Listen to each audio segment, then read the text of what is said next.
So, good morning and warm welcome to this session. Maybe you just saw a uh, little film of this hall. I hope you enjoyed it. Our intention was maybe it would help you to feel like you were coming into the hall.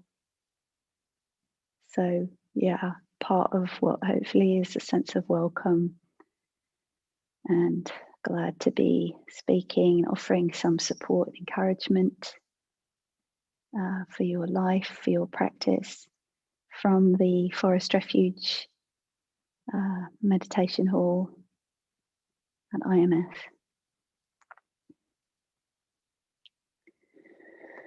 So, how are you? Just maybe let's pause together for a few moments before I launch into the teaching. Very aware of the importance of pausing and acknowledging how we're impacted by what's happening internally and externally, and what we hear about, and just really a strong wish to offer us some encouragement to all of us to pause in our day, to pause, take some time to sit or lie down or stand and just come into stillness and really feel our body resting on the earth, and just in that simple movement, giving ourselves a great gift of time to actually directly contemplate our experience. Eyes open or eyes closed, whatever feels most helpful. Like really remembering the benefit of that, the sort of strengthening of the heart, the mind that can happen simply through pausing, letting the body kind of settle a little as much as it can, and that invitation. So this meditation is an act of kindness, in the sense of beginning to welcome or have a sense of there is a possibility of a kind of friendly awareness that we can begin to remember, feel and find. It's not far away. It's maybe just a very slight shift of attention. And a few deeper breaths, perhaps, if that's helpful, and a sense of giving yourself room to really, find a posture where you can allow the body to come to rest, and so that during this time together, whatever I'm saying, whatever of that is helpful or relevant, we are here together. We are here together. Finding the ground under our body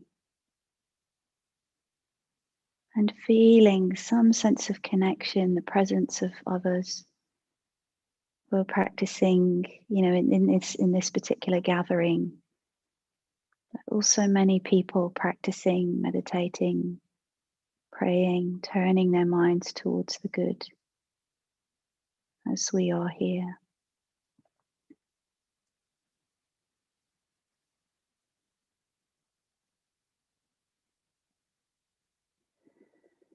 With a sense of not having to make anything happen in our experience, but really a receptive quality, receptive interest. What is it like to be alive as a human being right now?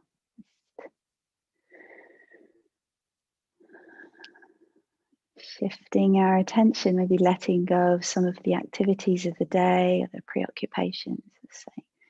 Shifting our intention towards this receptive interest. Like maybe I said last week or sometime, just that is hugely important, helpful, freeing, calming, right? The shift to awareness, to knowing, to relating to our experience rather than from it, as if we're in it. And so this morning I want to say a little bit more about this practice of developing a wise relationship to thoughts and thinking, which I mentioned a little bit about on Monday. And of all our experience, if we're feeling into the world of our experience right now and feeling whatever is there, the sensations, the energies, the discomfort, the pleasant sensation, or whatever we might begin to be aware of in the very immediacy and the felt sense of the body.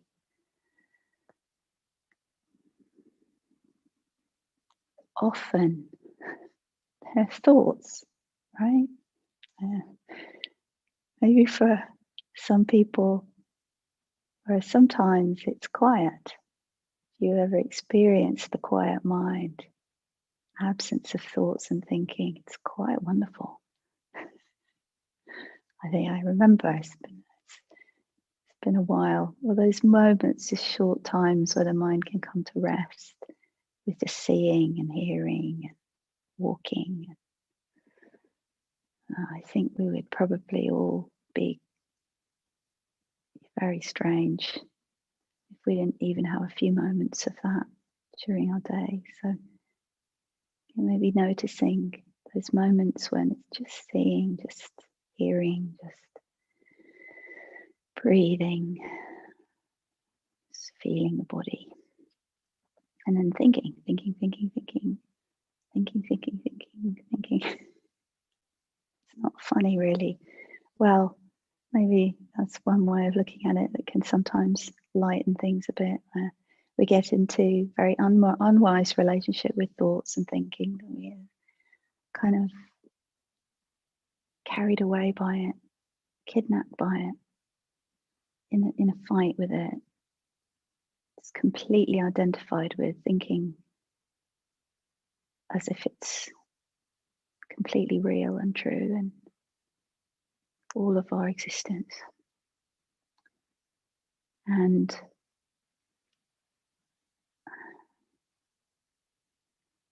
acknowledging the power and the usefulness of thought, and also its limitations and its dangers.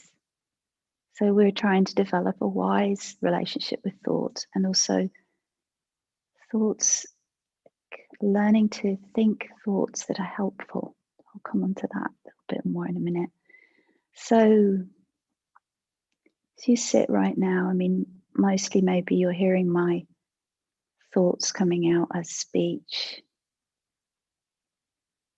But there might be thoughts you're aware of bubbling around that.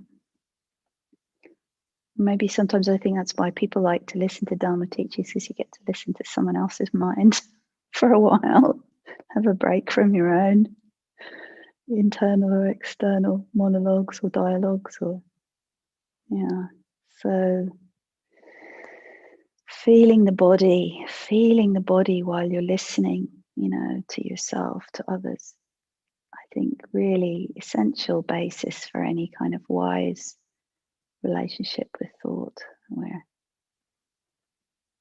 have that bodily reference to some degree, so that the body acts as a kind of grounding mechanism for thought, so it's not just zooming off into a completely separated universe of the thought worlds.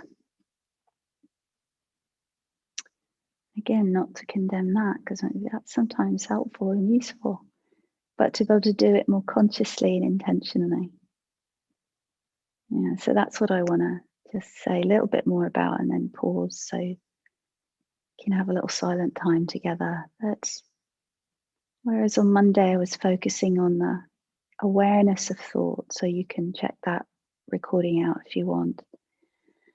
Today I want to share a little bit about how we can intentionally think in a way that is helpful,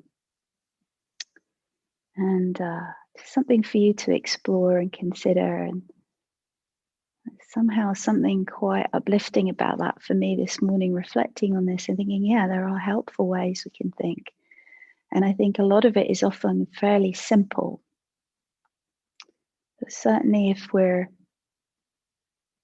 in the meditative kind of sphere where we're really trying not to generate more thoughts and more thinking, that sense of using thought to help strengthen a sense of awareness, presence, being with, aware, relating to what's happening. So I just thought I wanted to share a few, and again, you can review this recording if you want to go back over it. But so kinds of thought that might be helpful, descriptive, which I've used a little bit in these reflections. The note thinking. I mean, we were lost in thought, and then you sort of went, oh, I was just thinking about that. You just use this very simple mental note. Thinking, the word thinking, you might visualize it, it's got quotation marks around it, like thinking. And then you come back to the body, come back to seeing, hearing, so on. But that's a kind of descriptive thing, isn't it? Or something like hearing sounds, or there is a body, right? So using words which simply pointing us to our direct experience. Directive. So maybe sometimes it comes from love. Stop. Stop. It's like put it down, or pause. Right, step away. Yeah, so sometimes helpful. More directive. Let's go for a walk. Feel the breathing. Yeah, kind of instructional sense.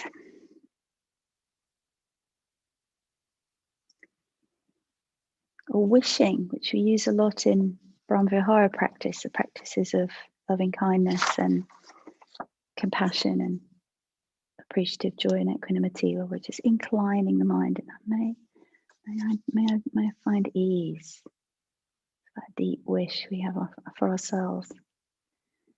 May I feel at home in my own body, whatever it might be that we would wish for ourselves or for others. A helpful thought. And all of this, this reflection is going on a bit long, to really find out for ourselves. We can have received phrases and practices, but so the basic practice might be sometimes, is there a thought I could think right now that would be helpful? And sometimes the answer might be, no, just sit quietly. Great. But sometimes, what do I most need to hear or remember right now? Yeah. So you can use a question to even kind of access again often our own wisdom. What if some kind, wise person spoke to me right now and just gave the message that I just needed to hear right now? What might that be? So let's pause with that, just be quiet with that just for a little while. So maybe feeling again the body, the heart, the mind. Feeling, opening to our experience in this moment with that sense of kind receptivity, receptive interest. And then if you wish, you might just stay with that. And at some point you might think, what would it be really helpful to remember right now?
So may we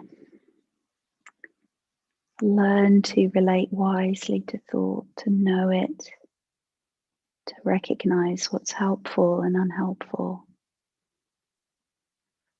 and to learn the skill of that and the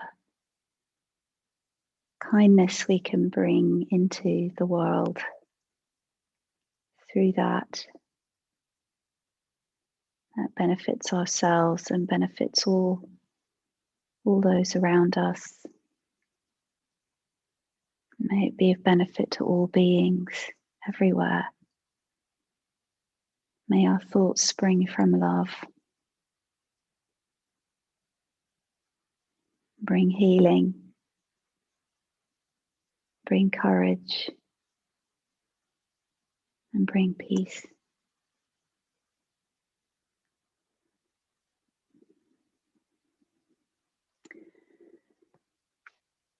So thank you for being here. Thank you for your practice. And I wish you well.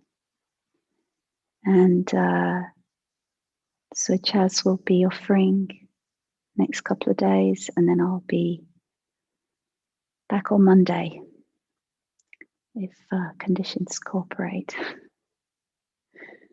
So sending you much love, care, and encouragement from the Forest Refuge.